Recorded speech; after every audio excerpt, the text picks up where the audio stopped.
different lines for the end users in the plastic market. What we have here is our discrete single loop controllers, which would work more for your extrusion machines. We have a lot of these in the OEMs like David Standard.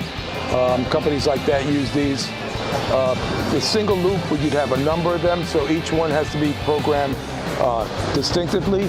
And this one you have 0.1% at 1,000 degrees of temperature control, so it's very accurate.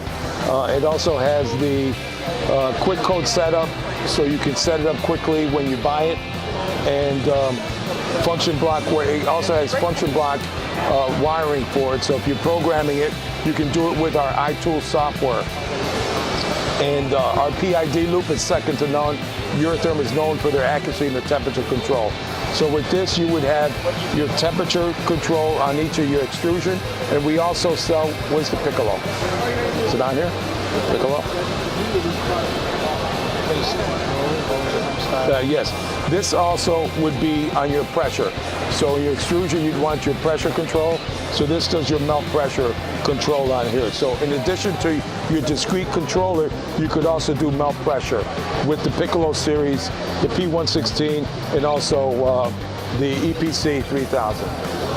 Along with that is we also provide SCRs, which is your power control.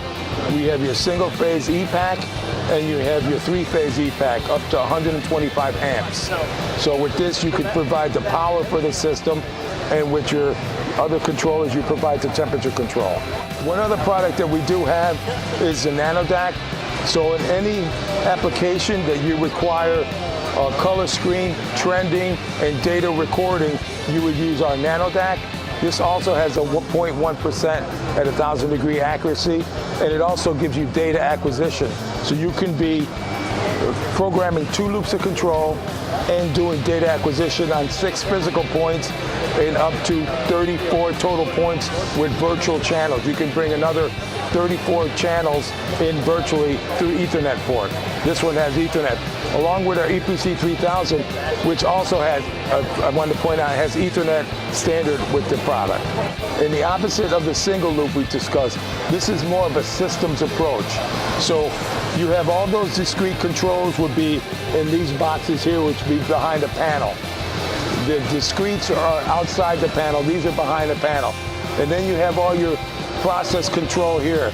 So with this, you could set up everything, group, you can get the pictures, you can set up your barrel temperature, your die temperature, all on the screen. You can do recipes, so you can save them as a recipe, and you can bring it up after the fact. And where in discrete, you have to change each one. So this makes your process a lot easier to use.